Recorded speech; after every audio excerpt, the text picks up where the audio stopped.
Olá pessoal, dando prosseguimento ao nosso estudo sobre amplificadores operacionais, vamos ver a questão da ganho de tensão do amplificador operacional.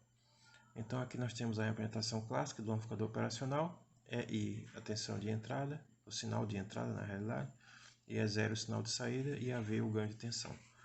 Então podemos representar a relação entre o sinal de saída e o sinal de entrada através do ganho de tensão AV, que é igual a E0 sobre EI, ou a sua representação em dB, ou seja, o ganho de tensão em dB é igual a 20 log de E0 sobre EI.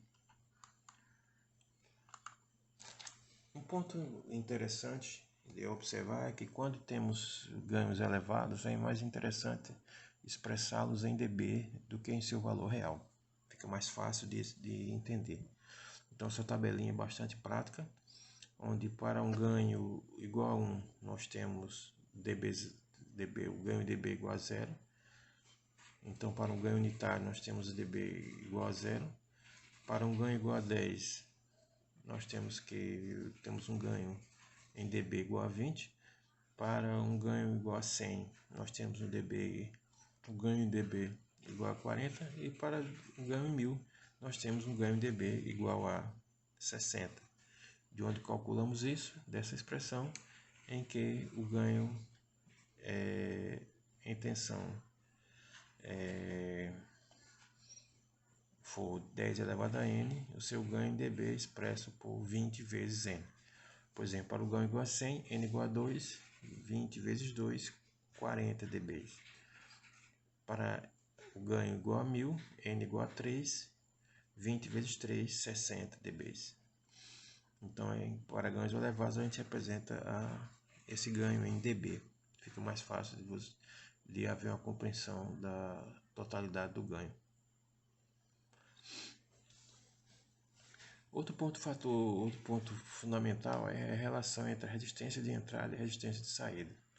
No amplificador operacional ideal, nós temos uma resistência de entrada infinita e uma resistência de saída nula.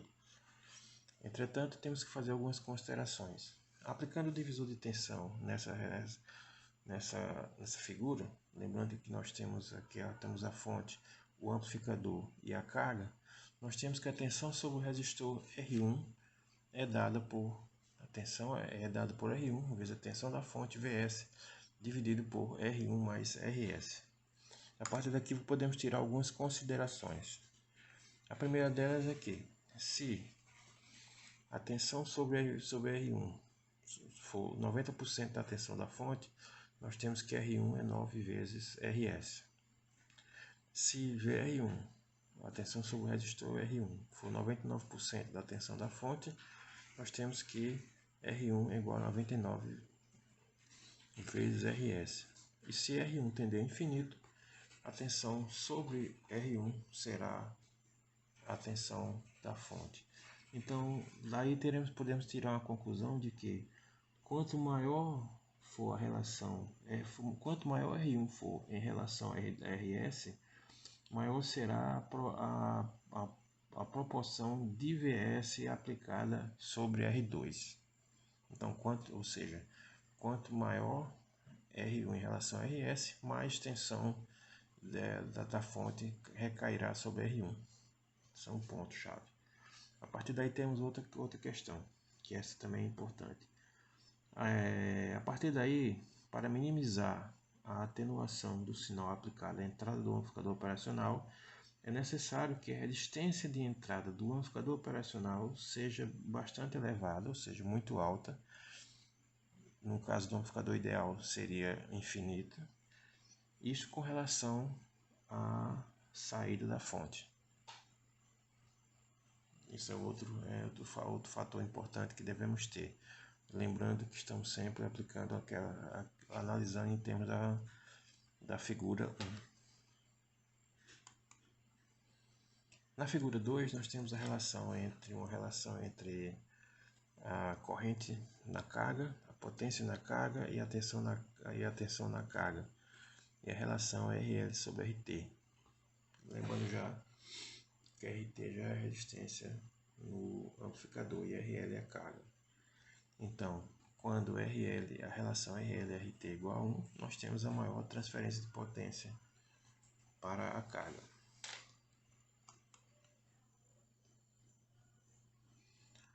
Então temos algumas outras características que são importantes quando estudamos os amplificadores operacionais. A primeira delas é o ganho de tensão.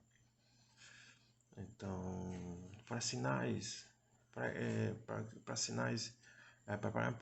que a amplificação seja viável, mesmo em sinais de baixa amplitude, é importante que o amplificador apresente um alto ganho de tensão. Idealmente o ganho seria infinito. O que é que vem a ser isso aí? Então o ideal é que o ganho ele consiga amplificar todo tipo de sinal, sinais de baixa amplitude e os sinais de alta amplitude. Tá? Por sinais de baixa amplitude, nós podemos citar alguns exemplos clássicos, como cefalograma, eletromiograma e eletrocardiograma, que são os sinais biológicos em si, os sinais biométricos, apresentam baixa amplitude e precisam ser submetidos a elevados ganhos para serem processados. E existem também outros sinais provenientes de sensores e atuadores que os ganhos são de baixa amplitude e precisam ser submetidos a um alto ganho para que possam passar pela fase de instrumentação. E é importante que o amplificador operacional ele apresente um alto ganho de tensão, de forma a poder trabalhar com esses sinais e com uma gama variada de sinais em si. Outro ponto-chave é a resposta em frequência. Então, é importante que o amplificador operacional ele apresente uma largura de faixa bastante ampla, permitindo que sinais com qualquer faixa de frequência possam ser amplificados sem sofrer cortes ou atenuações. De forma ideal, essa largura de faixa deveria ser infinita, ou seja, desde 0 a infinitos hertz, ou seja, desde valores de corrente contínua até infinitos hertz.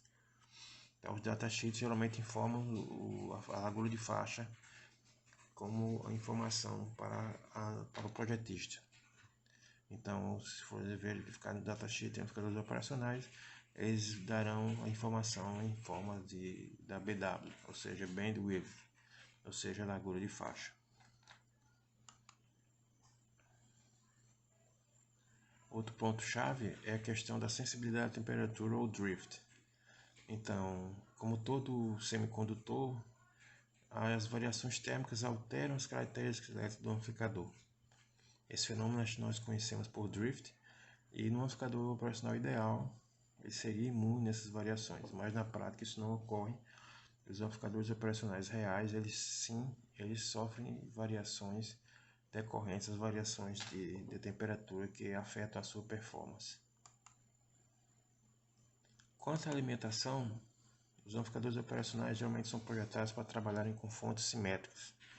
Aqui nas figuras A, B e C temos algumas fontes simétricas de alimentação para amplificadores operacionais, sendo o ponto comum o ponto de referência para esses operacionais. Tá? O ponto comum de referência de terra.